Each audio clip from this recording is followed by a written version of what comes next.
Srimataji, what is Sahaja Yoga? Sahaja, Saha means with, Ja means born. So it is born with you the right to become united, which is the yoga, with the divine.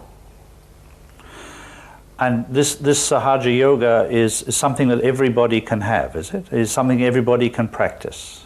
Of course. And how does this connection with the divine take place? We have within ourselves this power in the triangular bone, which is called as sacrum, meaning sacred, which when awakened sprouts like a primule in a seed and rises through 6 subtle centers, opens out the last center and gets connected with the divine, which is a subtle energy all around us, which organizes us, which nourishes us, does all the living work.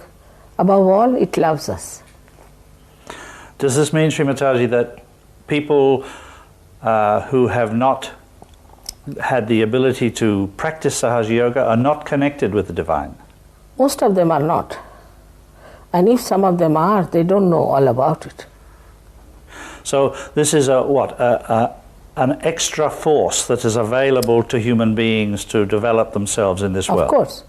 This is the last breakthrough of our evolution, where you have to get connected with the divine, you have to feel it on your central nervous system, and that's how you get your self-realization. Do I perceive here that this is a way of balancing oneself, of keeping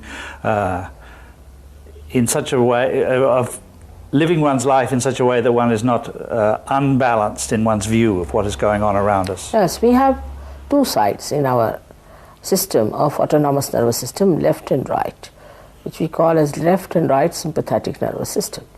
The left side caters for our emotions, for our past, our desires. The right side caters for our action, physical and mental. If you indulge into one too much and go too far with it, you develop an imbalance within yourself. In the center lies the third power, which we call as parasympathetic nervous system. This is the channel which is the central path of ascent. When the Kundalini rises through it, it brings you in the balance because it rises in the center of the system. So this is the minimum that happens, that you develop your balance. So how does one actually achieve this balance?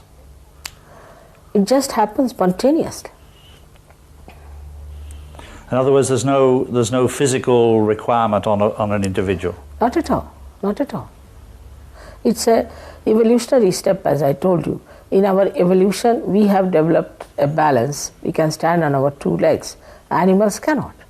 In the same way, you develop this special balance between your emotions and your actions in a very proper way.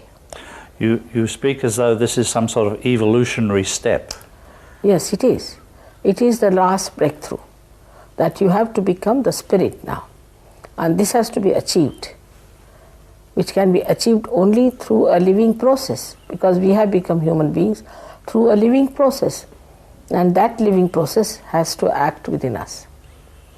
This sounds as though it is rather a significant time then in the history of humanity. Very much. In the history of humanity, in the history of evolution, in the history of spirituality is the most important time, because here where you will get whatever has been promised to you so far. So it's no accident then that Sahaja Yoga has appeared in the world at this time? No, not at all, not at all. It's all predicted thousands of years back in India, and later on by many saints. Even William Blake has predicted it.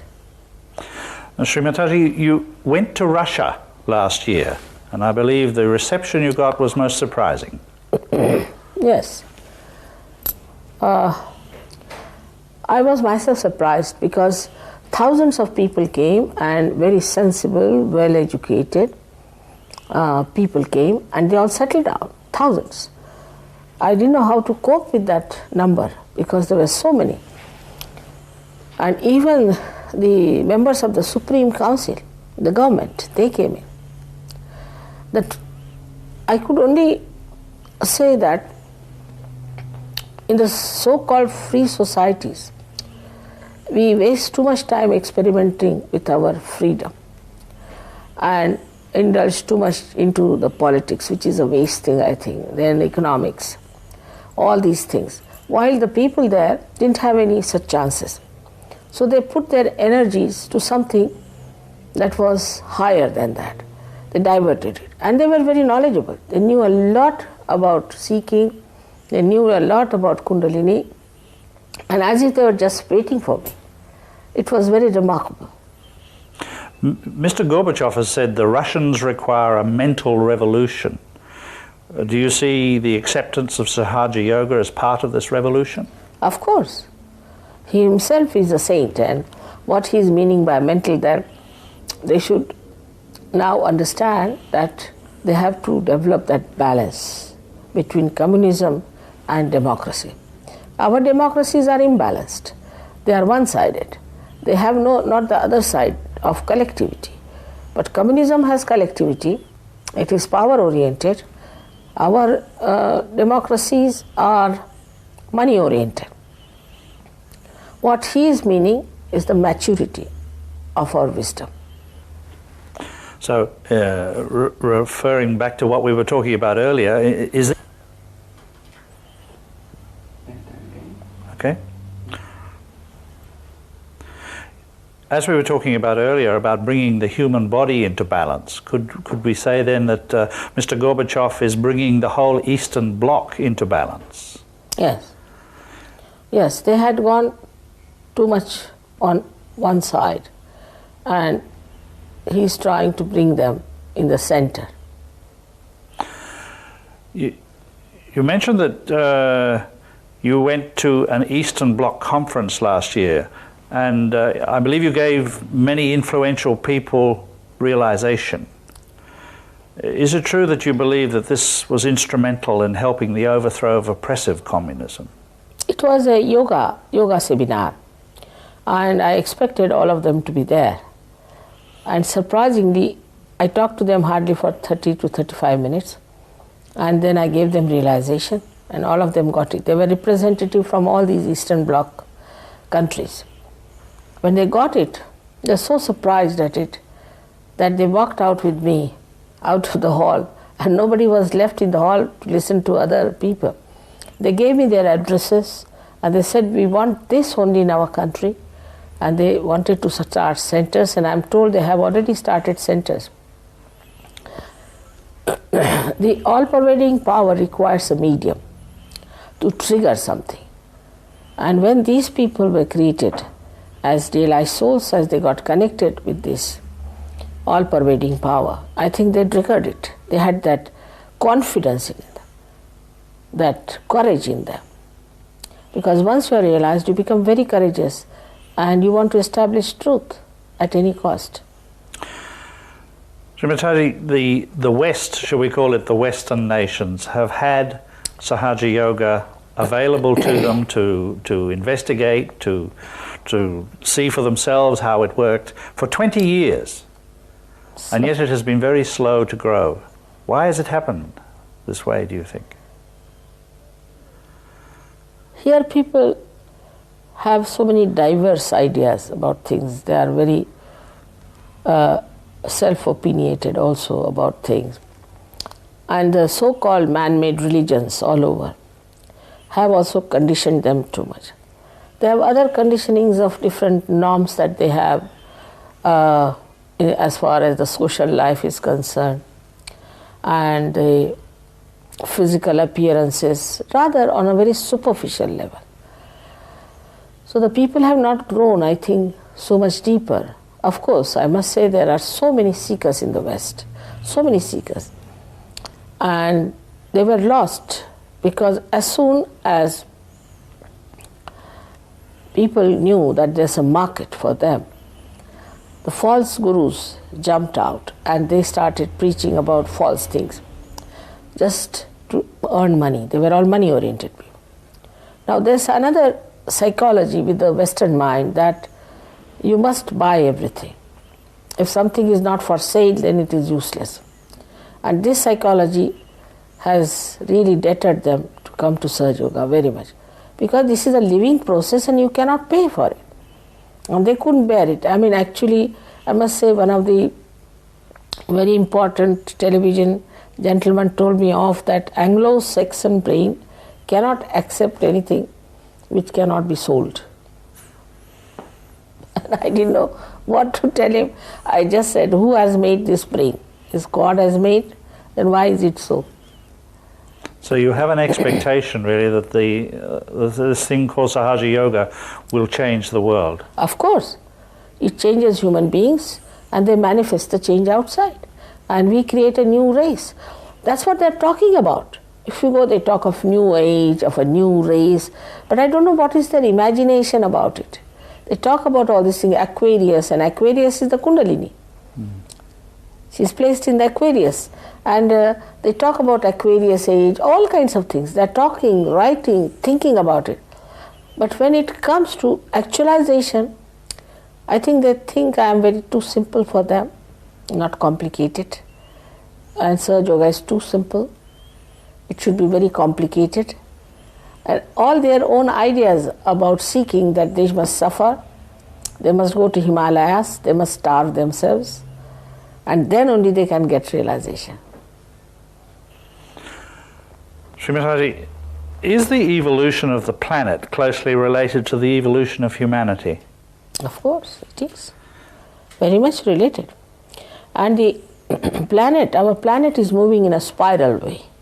All the planets are moving in a spiral way, and they are creating all possible things for the use of human beings so that they can save time.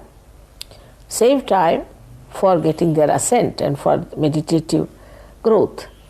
But people don't understand that part. There are theories around now that the suggestions, so we say, that the planet could be a living organism, a complete entity. Of course it is. One of the examples of this one I can give you is that if you sleep under a coconut tree, a coconut never falls on anything that is living, whether it is a human being or a snake. It never falls. That is so, is it? All around the world, coconuts never fall on living creatures. Yes. So they understand. We call it as Shri Phala because we think that it is like a brain which understands. Well, if this world is a living organism, what is the brain? What drives this being, this organism? What has made it evolve the way it has? There is this subtle power which is all pervading of God's love, which manifests all the things like living work, all nourishment, all balancing. It's so balanced. If the Pacific was slightly deeper than this, there would have been problems. If Himalaya was, say, 1.5 times than what it is, there would have been problems. So everything is so balanced in nature. And the Almighty has created only one world.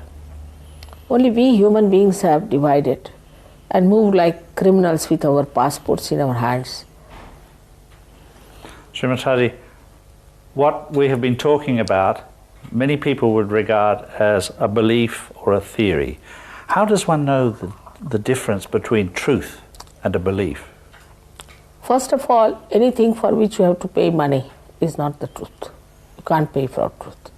If you cancel out that, I think 99.9% all the falsehood will drop out. But truth, to be really actualized, you have to have self-realization. Then you feel on your fingertips vibratory awareness, a new dimension awareness, by which you can make out what is true and what is false. That's an absolute truth that you realize at that stage.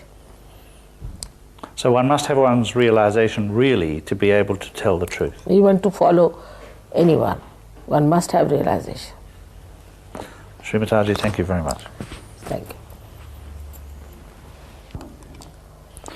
Srimala, Russians are doing one film too. Yeah, that's Russians are doing one film. Srimala, I was reading an article just now where you were talking about inner peace and outer peace. This seems to be something that attracts the attention of people in this present stressful age. By realization, what happens? As a result, you become a person endowed with thoughtless awareness. That means you see everything, you witness everything, and whenever you want to say or to think, you can see about it. But you don't react. There's no reaction. So you are empowered to see it in such a manner that there need not be any thought. Just the whole creation acts on you. It's a very subtle thing. It's to be experienced. And that is the point where we realize that we are the source of peace. And that's how our inner peace is established. Now people have many foundations of peace. I have known all of them. They have no peace within themselves. Some people have got peace awards, and they are horribly hot-tempered people. But they have got peace awards, Nobel Prizes. The peace has to be first of all found inside, and then it manifests outside. Srimala, another question we wanted to ask you is, because of this rather useful way you use your hands to describe the movement of the chakra when they part. I wonder if you could just explain why, when illness occurs, it occurs because of the movement away of one center from another. All right. What I try to show them, that this is the left side, this is the right side. So this is the left sympathetic nervous system, say, and this is the right sympathetic nervous system. And really spinal cord looks like this. And inside here is the spinal cord, which has the centers in it, the subtle centers. Now, when you start using the energy of these centers, say too much on the right, and it starts moving more towards the right, and there's a constriction. And the power becomes less because you are exhausting. Going more towards the right side. Suddenly something happens, and from the left, if there's a jerk, then the connection is completely broken. This is on its own. It starts working on its own. That's why we say that this has become malignant. I have no relationship with the whole to have the proportionate growth. So if the nose starts developing, it can cover your eyes, can cover your mouth, everything. This is how a cancer is set in. Or any other disease. So many psychosomatic diseases are nothing but somatic is from the right side, and when the psyche gives in, then it becomes a psychosomatic disease. There are so many diseases which are more psychosomatic than physical. And these we call them as incurable.